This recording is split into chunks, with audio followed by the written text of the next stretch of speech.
Hello, everyone. Thank you for joining our webinar, ISO 22000-2018 and FSSC version 5, What Will Change at Your Site? This webinar will be hosted by Chris Middleton of Eurofins, along with Cor Groenveld and Jacqueline Southey of FSSC 22000. I'm Genevieve Randall, and I'll be moderating this webinar. Before we begin, I'll let you know more about how this webinar will run. The webinar is being recorded, and the slides and recording will be available for you within 3 business days. A short Q&A session will follow the presentation to answer any viewer-submitted questions. During the webinar, you can submit questions you have using the webinar sidebar menu. Select the Questions tab, type in your question, then hit the Enter key on your keyboard. Remember, you can submit questions throughout the presentation, so feel free to send in a question whenever you have one. Okay, and now I'll give a quick overview of Eurofins. Eurofins is driven by our mission to contribute to global health by offering the highest quality testing, training, auditing, and consulting services. We strive to listen to our customers and not simply meet but exceed their expectations. Our footprint is global, with 35,000 staff and 400 laboratories across 44 countries, and a portfolio of over 150,000 analytical methods. Eurofins provides a unique range of analytical testing services to the pharmaceutical, food, environmental, and consumer products industries and to government. Eurofins Food Safety Systems provide support to the food industry through their public, on-site, and online training courses, consulting services including gap analysis, risk assessment and label review, and also by conducting audits. Now we're going to pause for a quick polling question. And the question is, which GFSI benchmarked ISO standard do you currently hold a certificate to? And I will launch the question now, and you can send in your responses. Select from one of the answer choices, and I will leave the poll open for about 30 seconds before I close it and share the anonymous results.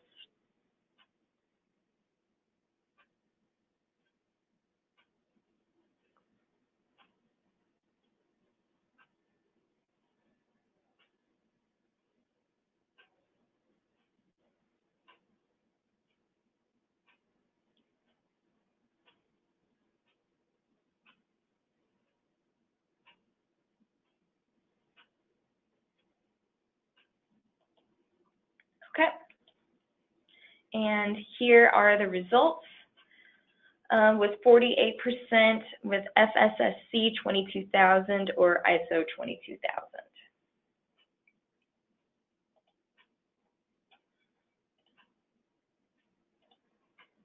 Okay, and now I will pass the presentation off to Jacqueline.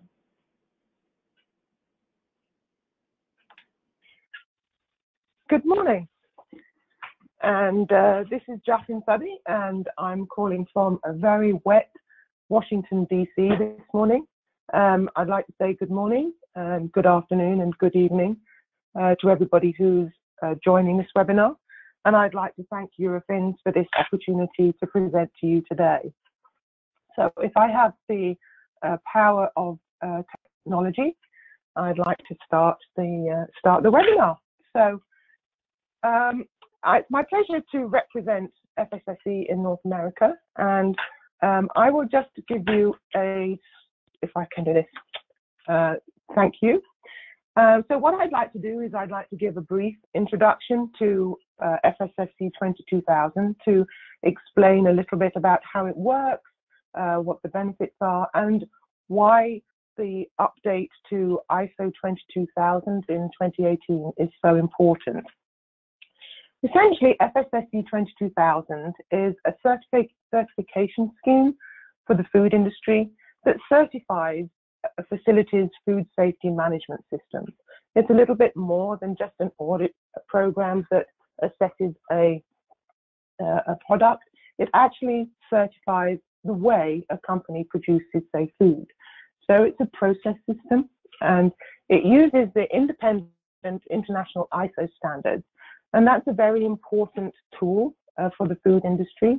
The international standards are written by consensus. They are recognized all over the world, and they provide a framework for the food safety management. FSSC is a little bit unique in that it is owned and governed by a non-profit foundation. We are also independent. We have no conflict of interest, and all the funds that we generate are put back into the governance and maintenance of FSSC 22000. FSSC 22000 is benchmarked by the GFSI, and we're very pleased to have just recently updated our benchmarking over the last month, and our version 4.2 has been 4.1 has been benchmarked by GFSI. And that's also a key element of FSSC 22000. FSSC 22000 makes ISO 22000 into a certification program that can be benchmarked by the GFSI. On its own, ISO 22000 is not benchmarked by GFSI. We have a very robust integrity program, and as a global certification scheme, this is extremely important. We have to have confidence in our certification program all over the world, and our users have to know that a certification that is issued in one part of the world is equivalent and consistent with one that is issued in the other side of the world. So we are very important. We are very our integrity program is very important to us, and because we're global, and because we are operating in all over the world, and because we use the ISO 22000 management systems, we're accepted and recognized by many of the large manufacturers. We are driven by a lot of the demands by the manufacturers, and as I said, we make the management program available to them and benchmarkable by the GFSI. So it's very important to many of the major manufacturers operating all over the world, and provides a common language for facilities that are operating throughout the globe. We have a growing recognition now amongst the world food authorities. In some parts of the world, the ISO systems are actually incorporated into the regulations, and we maintain a dialogue with many of the regulatory authorities as the food safety certification and food safety systems are being updated. And because we are working with ISO and being continuously updated, we are working towards continuous improvement and hoping to improve food safety globally. We also have a global markets program, which allows initial stage of the smaller, less developed facilities get the first step onto the road to certification. So we work with small, medium enterprises, helping them, training them, and helping them to understand the certification process and get them onto the ladder of certification. So that's essentially what FSSC 22000 is. It's a global certification scheme, and we really are very global. We're working with 110 certification bodies all over the world and 1,500 auditors. And that explains why our integrity program is extremely important. We need to make sure that everybody is consistent, is understanding the requirements, and is working in harmony to produce a consistent certification program. We have 40 accreditation bodies, which provides an additional oversight of our certification bodies, and we're operating in 154 countries. And probably the way that our certification is split up, we're probably about a third in Asia, a third in Europe, and a third in the Americas. And so again, this provides an indication of how global we are and how we are working towards improving sort of food safety throughout the world. We also have representatives around the world. We're developing our market development program, and I represent FSSC in North America. We have a representative in South America, and we have a representative in Japan, again, which is helping our communication, our information, and contributing to this consistency and understanding of FSSC 22000. And by conducting webinars such as this, again, we hope that this helps the understanding and contributes to compliance and consistency. So already we are working with a number of the global organizations, many of whom that are using FSSC 22000. And as I mentioned, it provides a common platform. And many of the larger organizations are global. They have facilities all over the world. So it's important that they have a consistent system that is recognized and that can contribute both to sort of the development of their supply chain, their customer base, and everybody understands how the food safety is being managed. And again, this is where the ISO framework contributes, and FSSC 22000 helps with this consistency. So how does the ISO 22000 contribute to FSSC 22000? ISO 22000 is the common framework. It's the backbone. It provides the food safety management basis on which FSSC 22000 operates. And it outlines the requirements for management, communication, both externally and internally, and the requirements for continually improving the system. And because it's such a major part of FSSC 22000, the update of ISO 22000 is going to have significant implications on FSSC 22000. Supporting the management framework of ISO 22000 are the sector-specific prerequisite programs. So this allows us to cover the whole of the supply chain. ISO 22000 is applicable to all organizations, large and small, throughout the supply chain. So from farm to fork. In support of that, there are sector-specific requirements for different sectors of the supply chain.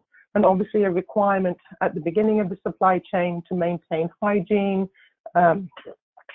supply chain, and facilities and equipment is going to be different depending on the sector. And these are supported by ISO-based or independently available prerequisite programs. In addition to these two elements, there is also the FSSC 22000 requirements, which we are responsible for. So while ISO 22000 and the prerequisite programs are written by consensus and under review by global committees, the FSSC 22000 requirements are under our responsibility. And these are the requirements that provide our integrity program to ensure consistency, allow us to provide governance and management of the scheme. And it's these FSSC 22000 requirements that bring ISO 22000 into a format that is benchmarked by the GFSI. And that's why the requirement of all these three components make up FSSC 22000. And this allows FSSC 22000 to be GFSI benchmarked and provide that business-to-business advantage as well as the food safety management framework. And in addition, there is an optional module because of the ISO 22000 framework. It can be integrated with ISO 9000 for quality. So there is an additional voluntary quality module that is available, FSSC 22000Q, and that brings in the elements of the ISO 22000 and those integratable elements of 9001 to provide a complete food safety and quality certification program. So the scopes, as I mentioned, are supported by the prerequisite programs, and the original scopes of FSSC 22000 include food manufacturing, for which there is a prerequisite program, food packaging manufacturing, again, a separate relevant prerequisite program, animal feed production, and farming. And we've recently added the new scopes, which include prerequisite programs for the certification of transport and storage, for catering, and also for retail and wholesale. So this allows us the opportunity to cover more of the supply chain with a FSSC 22000 certification. And under the recent GFSI benchmarking, the scopes for transport and storage, food manufacturing, packaging, and animal feed production were benchmarked. So we're very pleased to offer that under GFSI. And as we build up on the additional scopes, these also will be incorporated into the GFSI benchmarking. We also talked about our dialogue with the regulators, and anyone who is in the US or outside of the US looking to import into the US is aware of the requirements of the Food Safety Modernization Act. And we have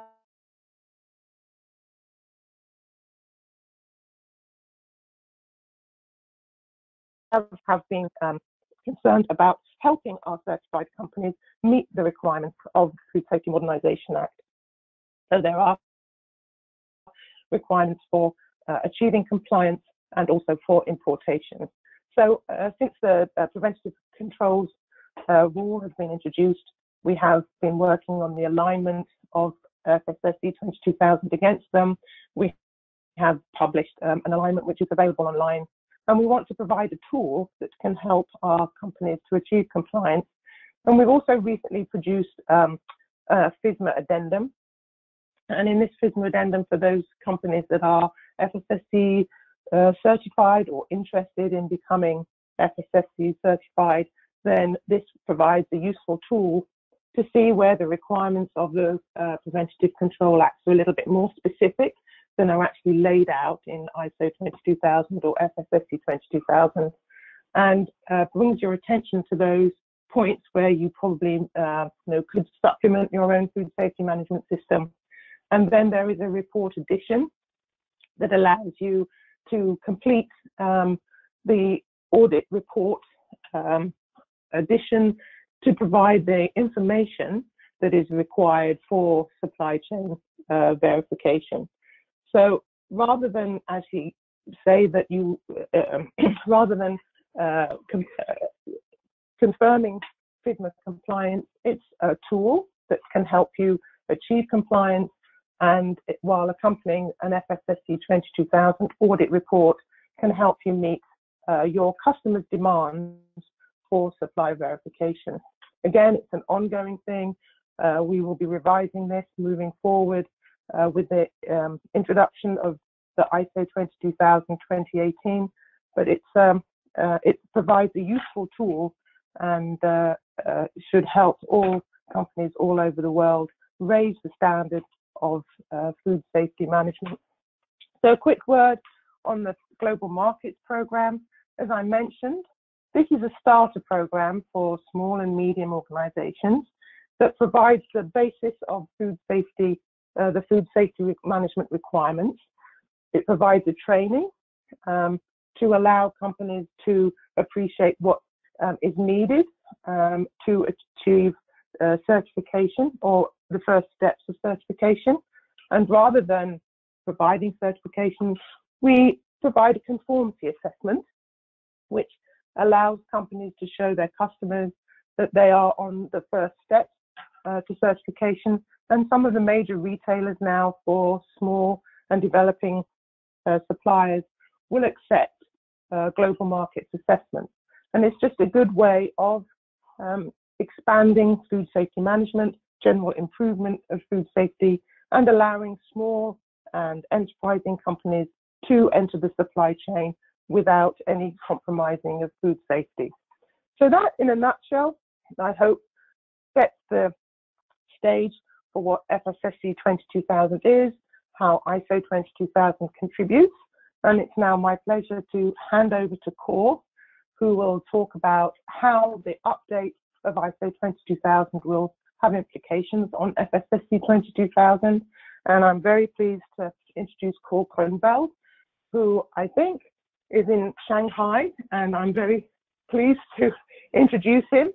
And Cor, thank you for staying up for us today, and I hand it over to you. Thank you very much. Thank you very much, Jacqueline, and always great to hear you talk about FSSC 22000, and absolutely clear that you are passionate about it, and I think we all are. And a warm welcome to everyone. I'm happy and I'm very pleased that that Eurofins gives us the opportunity to speak. Eurofins is one of our respected partners, and we're very happy to support them and you in your journey to improve food safety continuously. Yes, I'm from Shanghai now. I'm in China. Yeah, it's an amazing place. You will know. But I joined today the GFSI local group conference with 400 delegates from Asia. And I will do some other conference here. And next week I'm with Jacqueline in Chicago at the Food Safety Summit. And very happy to work together with Jacqueline and the other representatives to do the market development for FSSC. That's my responsibility. So please, let's go to the next slide. I cannot control the slides, so yeah, that's you're in China. You're not in control. That's what happens, you know. But yes, it works. So first of all, I think ISO 22000 was the choice for FSSC. FSSC does not write their own standards. They say we use international standards because international standards, ISO standards, they are based on democratic processes where experts from all over the world, also from the Americas, join together, and with the national standardization organizations, they develop international standards. And I think unique of FSSC is that ISO 22000 is applicable for the whole food supply chain. And here in China, they say from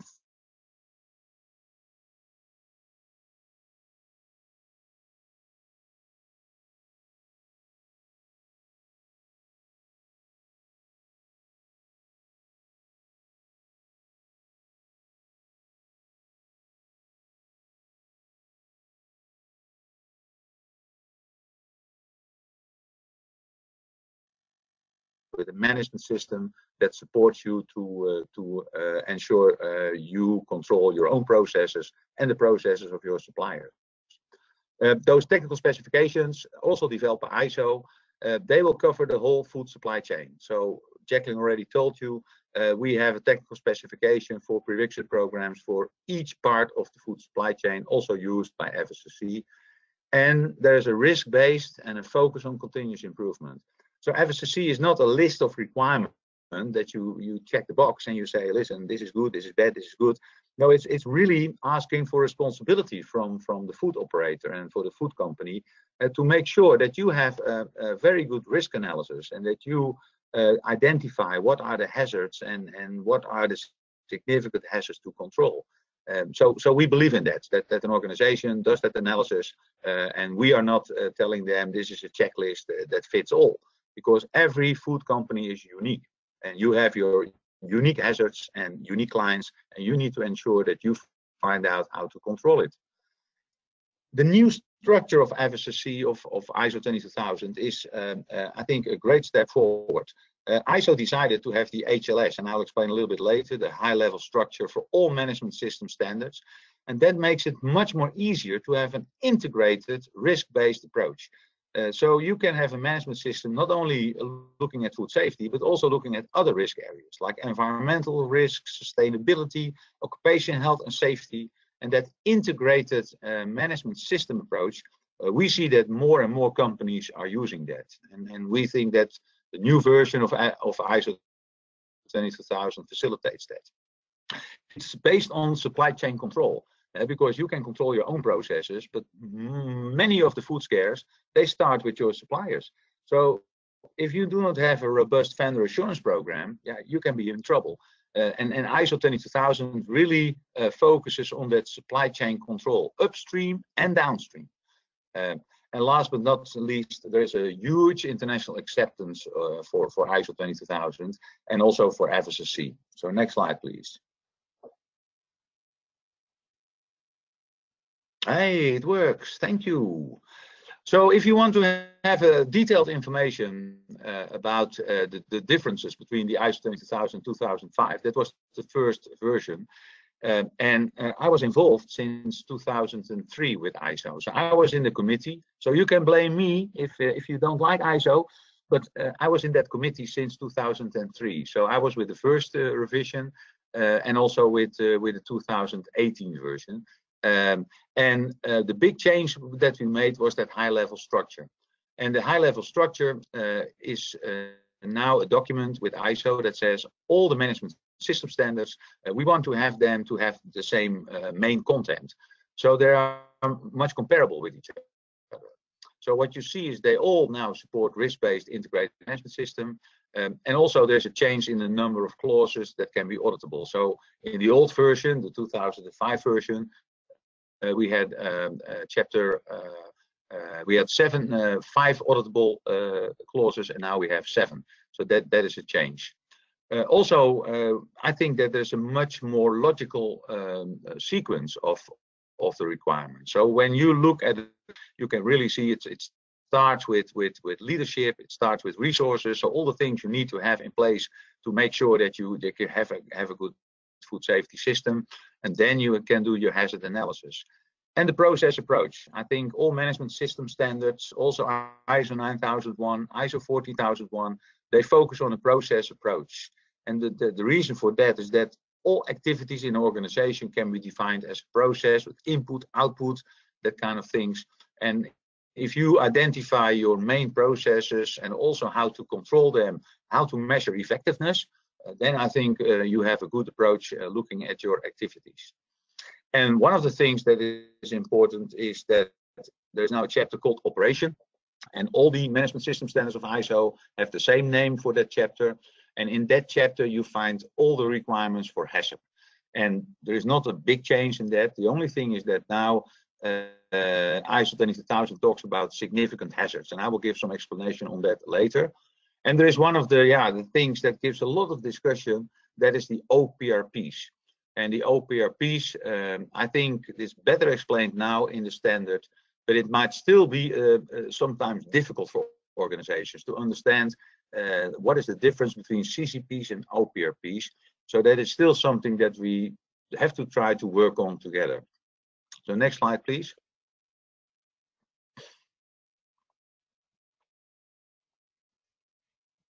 Can I have the next slide?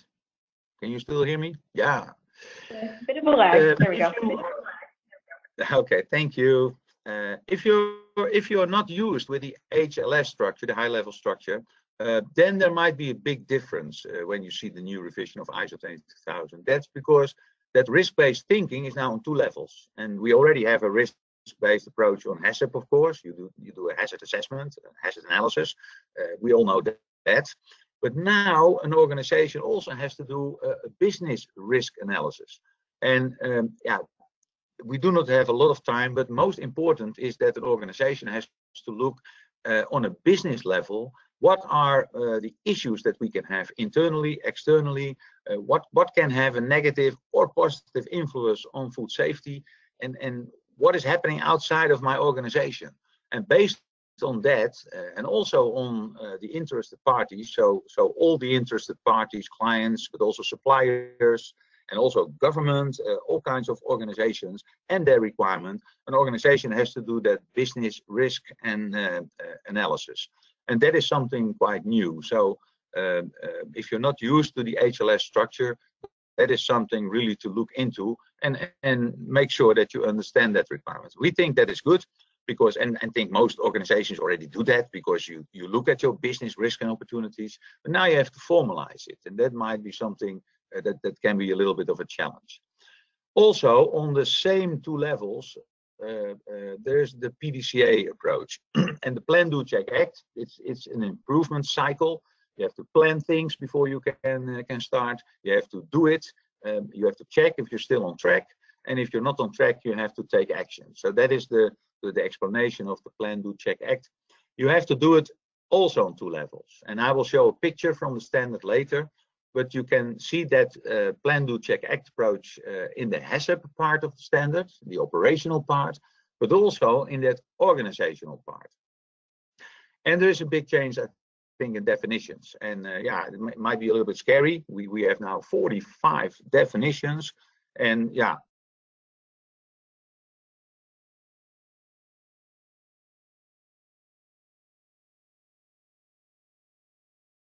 3 years in the food safety world, and I know that HACCP is not always easy. And we need to speak the same language on HACCP, especially when you are a larger organization. Make sure that your people understand what it means. What is a risk? What is a hazard? What is the acceptable critical limit of my end product? So all those terminologies are very important, and we have to make sure we speak the same language, and that's why definitions can help us. So okay, next slide, please. So what you see here is the content of the standard. And yeah, I will not go into all details, but you can see the first is more informative. It's about the scope, it's about references, the terms and definitions I talked about. And then the auditable chapters start with chapter 4 until 10. And I think that's why I said it's a more logical sequence now. It starts first with what is the context of our organization. And in that part, you start with doing the identification of your interested parties, but also you are looking at internal, external issues that can positive or negative influence food safety. And that's a start where an organization needs to do. And there, I think it's very important that also leadership, and that's the next chapter, is involved. So that business approach is very much explained in chapter 4, in the first chapter. Leadership, I think requirements are more extensive. And I believe in that. And the word culture is, yeah, we talked about it. Food safety culture, shall we put it in? It is not in the requirements, but it's in a note. So there is a note mentioning food safety culture. But if you look at the content of the chapter 5, you will recognize that it's really focused also on the culture in the organization. And I believe that's very important to make sure that the leaders of an organization from top management and all the layers, that they are strong and they make sure that there is awareness, engagement, accountability in organizations. And I think it's much stronger now in the new version. The planning chapter is all about that plan, do, check, act, and make sure that you make a plan, that you organize yourself, that you have everything in place. And chapter 7 is all about resources. And there's not a big change in that chapter. It's all about the resources that you need. It's your factory, it's your processes, it's your competent people, so all the resources you need. And then 8 is all about HACCP. So the whole HACCP, and still based on the Codex principles, they're still in, are all covered by chapter 8, operation. And then I think a big improvement is chapter 9 and 10, because that was one chapter in the past, but now we have chapter 9, because you can have the best system in place, but you need to look at the effectiveness. So chapter 9 is all about performance evaluation of the system on all levels. And then, of course, that is input for improvement, continuous improvement, covered by chapter 10. So that is what I mean with a quite logical sequence. And the nice thing, you find these chapters in all of the management system standards now of ISO. So 9001, 14001, they all have the same content of requirements. Next slide, please.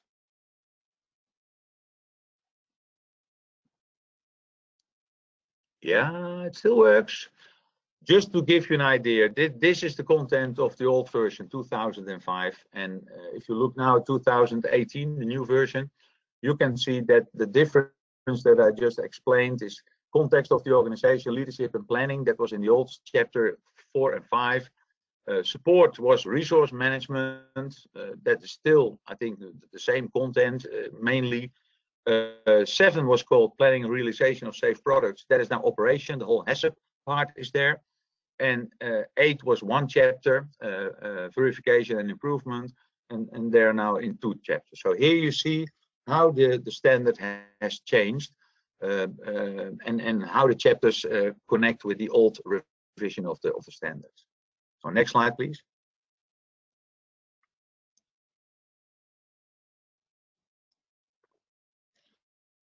And this is a lot of details, but you will receive a PDF of this presentation. So I thought I cannot go through all these slides. It's too much. I just want to give you a flavor of a number of things. That context of the organization, that's totally new in the high-level structure. And here you see it. It's the external, internal issues relevant to the organization's purpose. So that really needs to have involvement with top management. That's absolutely needed.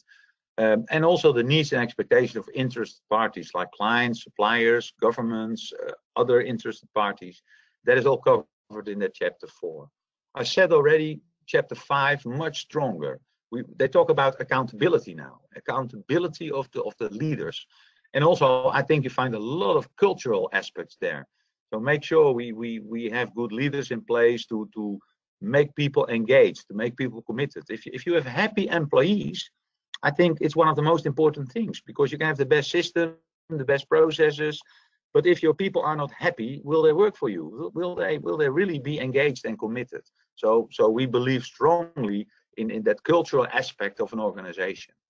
And in 6, you see that those risks and opportunities, there is the requirement to do a business risk analysis on these things. And then you can go to the next slide. We go to resources, chapter 7. I hope the technique will work. Yeah. So 7 is all about support, all about resources that we need. Here you also find now requirements for documented information. That was in chapter 4 in the old standard, but yeah, it's also a resource. How to control documents in an organization, internal and external. And in 8 is all about HACCP. And the big change is, I think, the word significant. And it looks a simple change, but now the standard, and I will have a picture later, is very clear about the fact that if you identify significant hazards from your hazard assessment, your risk analysis, those significant hazards shall be controlled by OPRPs or CCPs. And there is no discussion. So significant hazards must be controlled by OPRPs or CCPs. And it's still, yeah, sometimes a little bit of a challenge to categorize them. But I come back to that a little bit later. The next one, please.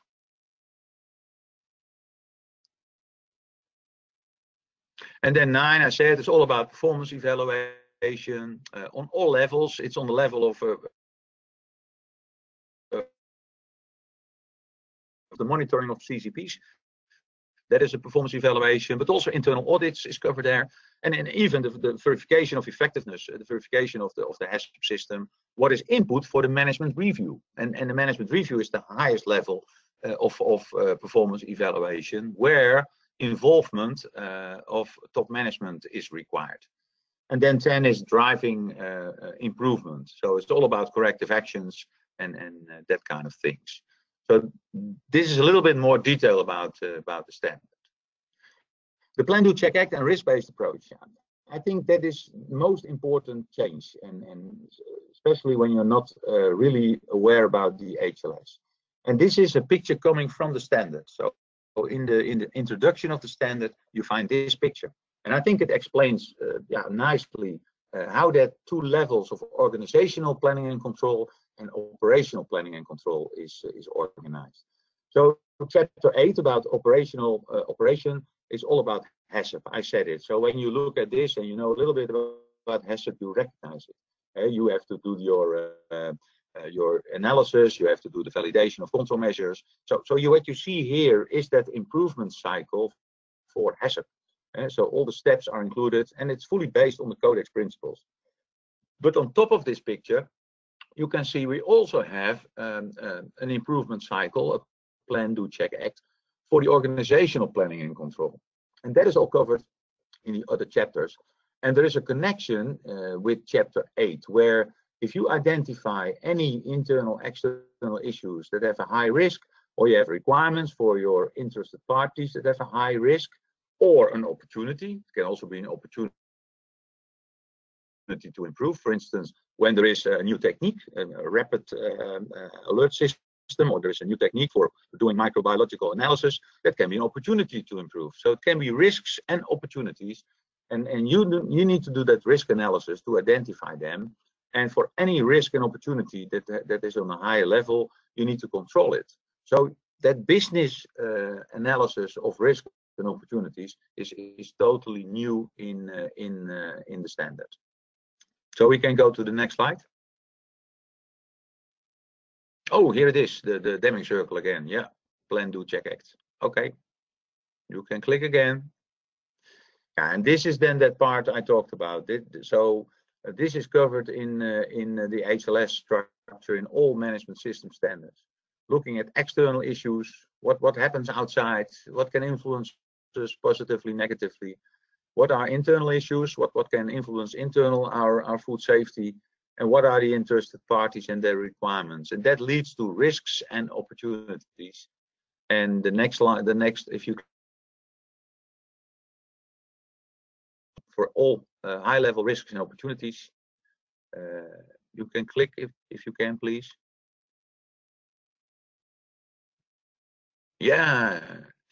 So for all the risks and opportunities identified, you need to plan actions to control or use them, integrate them in the system, and then evaluate again if they work, and you need to change plans if they don't work.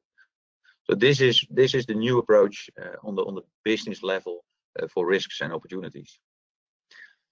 I will not go into the details of definitions. You see here there are some new definitions.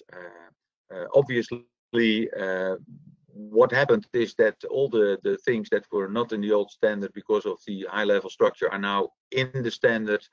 And one of the things is that word significant. You did not find it in the 2005 version. So the significant food safety hazard, yeah, the word significant is new. It's not rocket science, but I think it makes it more clear. So the next slide, please. And most important, again, and I think one of the most difficult things is the CCPs and the OPRPs. And yeah, as I said, any significant hazard shall be controlled either as a CCP. You see the difference in the definitions because they're underlined. So I always try to explain it in my own words because otherwise I do not understand it. And what I say, listen, if you have a significant hazard like metal and you have a metal detector, well, all the products go through the metal detector. You can have a critical limit, you can control it, and you can take corrective action when it's not under control. So it's really a step in the process that you really is dedicated to control that hazard. But sometimes you have significant hazards like glass, and when you do not have an X-ray machine, yeah, then perhaps you cannot have that specific control measure in place, and you have a combination of control measures, and that is what often are the OPRP. So a combination of control measures that is also controlling that significant hazard, but is perhaps not that one specific measure in place like a metal detector. It is, I think, a little bit more clear now in the standard, but still, I think we need to learn from each other how to define it.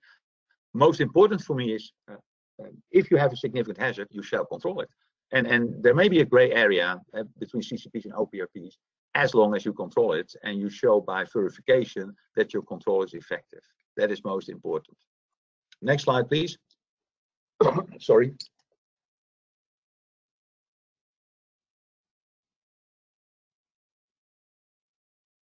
Yeah, and this is, I think, a summary of what I said. And what you recognize here is the whole HACCP approach. You can click one more down, then we have the full picture. So here you see the HACCP approach. Oh, it's another click. Yeah, sorry for that. But here you see the whole approach and also the chapters related in the standards. So it starts with your preliminary steps, the PRPs. You have to do your hazard identification. What are the potential hazards, biological, physical, chemical? And then you do your hazard assessment.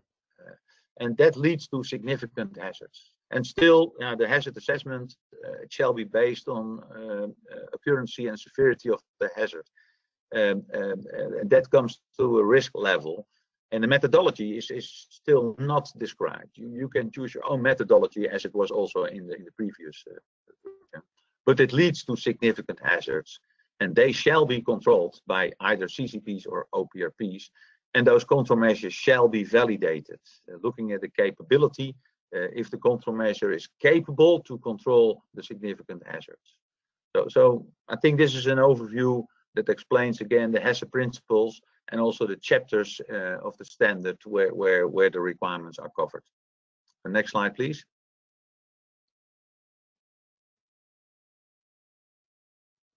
Yeah, and the yellow part is then important. Okay, yeah. Significant hazards shall be controlled as CCPs and OPRPs. Yeah. So now the transition process of FSSC 22000. So you can see that in the next slide. I wait for the next slide. Yeah. So you can click again. We will go to version 5. That is the next version of FSSC 22000. The current version is version 4.1, as you probably know. So can you click, please? Most important, of course, is that we integrate the changes from ISO 22000. That is now what we are doing. And we did a gap analysis. You can find the detailed gap analysis between version 2005 and 2018 on our website. It's an Excel sheet. You can download it for free. So if you want to have more detail about the differences between the two versions, just go to our website and download that Excel sheet for free. And it's very detailed for the real guys and girls who are interested. But also what we want to do is to make sure that the integrated management system approach is more supported by us. And we call it FSSC quality. And I sometimes say it's more like FSSC QMS. It is having an integrated management system combining food safety and quality management. But that's still a voluntary module. So we are still focused on food safety, but organizations that want can also join that integrated management system approach with ISO 9001. Excuse me. So what we will do is look at the requirements, and we have some additional requirements that might now be covered by ISO 22000. And there is one requirement about the control of services, and it might be some of the changes we will make, because one of our additional requirements might be covered now by the standard itself. The certified organizations, yeah, especially when the high-level structure, if you're not used to it, yeah, that might be a change for you. If you're already used to the high-level structure, I think the changes are less significant. But otherwise, yeah, that might be something that you need to look at. For the certification bodies, we expect, of course, they train their auditors. They make sure that they are competent. We have very good certification bodies. But that is something we will also review. And then I think for the foundation itself, you know, we need to make sure that the high-level audits that our certification bodies perform, that they are remains. So we will work closely together with the certification body to ensure that they are delivering the program on the high level that is required. Because most important is that certification is reliable, and that we have certificates there that are really having a meaning. And that is our main purpose. So if you look at the time frame, the next picture shows a time frame. So at the moment we have a plan for the revision, and that plan, the objective is to have in May 2019 our version 5 available. So then we will try to publish our version 5, where the new revision of ISO 22000 is fully incorporated. Then the CBs have the opportunity from there to get their renewed accreditation, because that's normal. CBs need to be accredited by accreditation bodies like ANEP in the US, and the accreditation bodies are all over the world, and they will have then from June till December, end of December, to have that renewed accreditation. And then we say the audits against the new standard can start from the 1st of January 2020. We just want to set a date, because we do not want to have competition between the certification bodies. So if the certification bodies are ready and they got the time between June and December 2019, the first audits can start not earlier than 1st of January 2020, and then for the transition until 19 June, and that is set by the accreditation bodies and by the IAF. That's the International Accreditation Forum, and we follow the rules of them because they say also for ISO 22000, that's the final date that the old standard cannot be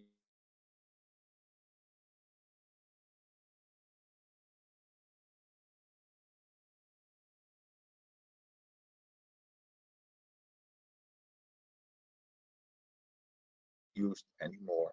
So we will follow that. So this is now our plan, and we try to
in the testing environment. We're also moving in that direction on the food safety services solutions as well. So providing not only auditing, training, and consulting. So if there is assistance needed in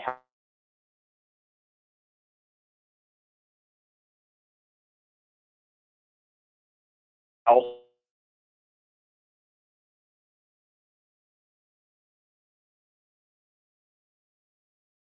out something that you really be able to those. I don't want to take up too much more time. I know we've only got about 7 minutes that we have. Is go forward and buy the new standard. It's available on the ISO store or for us in the US, Week Store as well, where you can buy it off of there. The slide presentation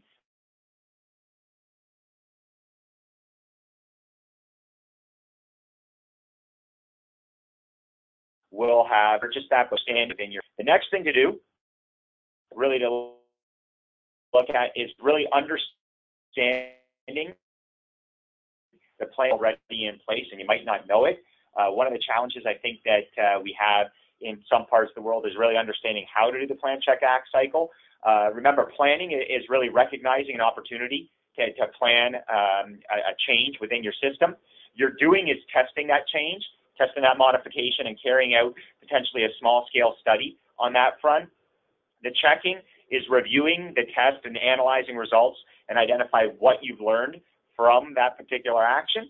And acting is taking action based on what you learned from that study step or from that check step.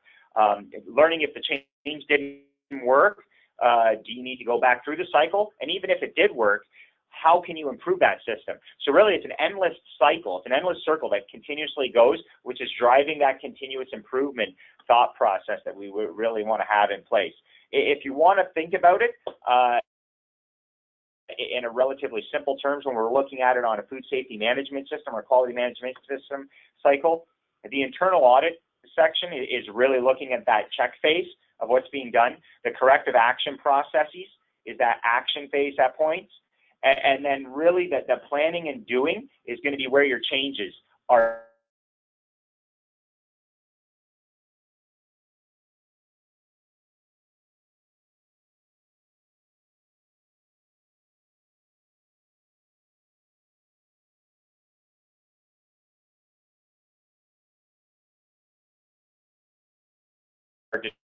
determined and then implemented within your system resources if you're and going through your food safety management system.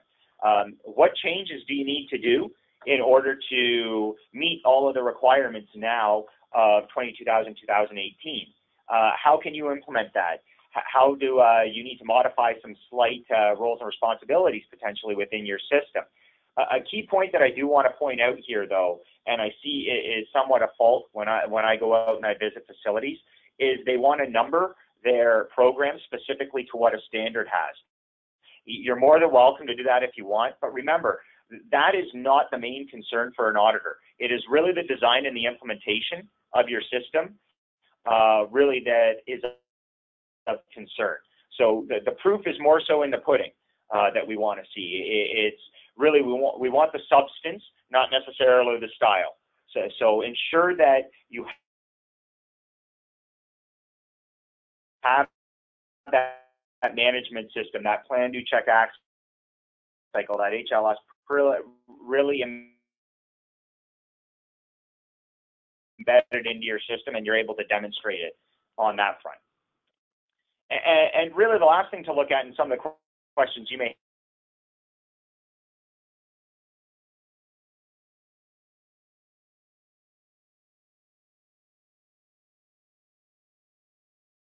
have is respect that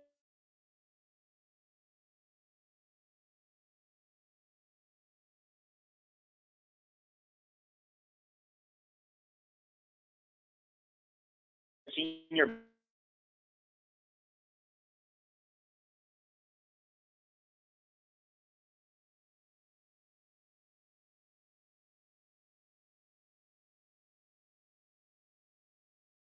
management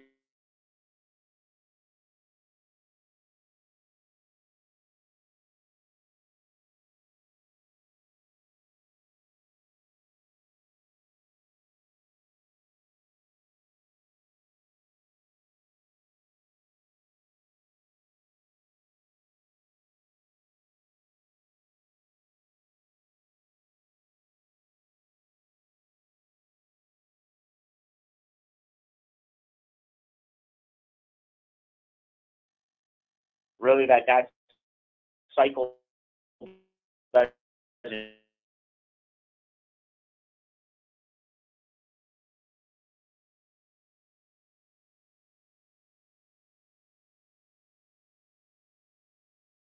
end. It is a hard stop at the end of that. Sometimes we end up putting in new systems in place, or the certification audits come through and be that check on that front. That isn't really the intent of what that certification audit is for. It's really on your end to show that your management system is adequately designed and implemented, and you need to demonstrate that you are evaluating it on that side. Make sure you have those records to show that driving improvement and the results that are pulling off of that internal audit on that end. That's really the most of what I've got. So what I'll do is I'll hand it back over to Genevieve here. But thank you, everybody, for all your time. And again, thank you for Cora and Jacqueline for taking part in this. All right, thank you, Cora, Jacqueline, and Chris for your presentations. We are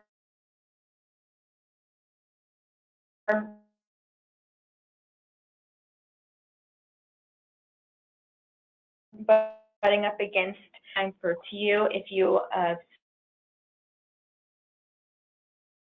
submitted one of your questions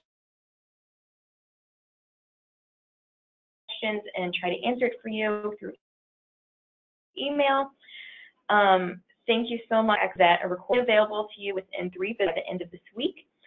Thank you, everyone, for attending. All right, bye.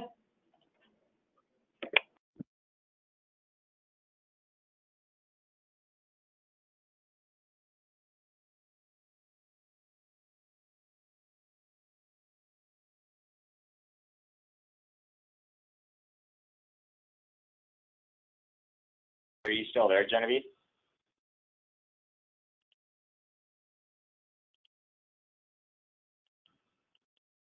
Hi, this is Cor. Hey, Cor, great job. Thank you very much for everything. So hopefully everything is going well.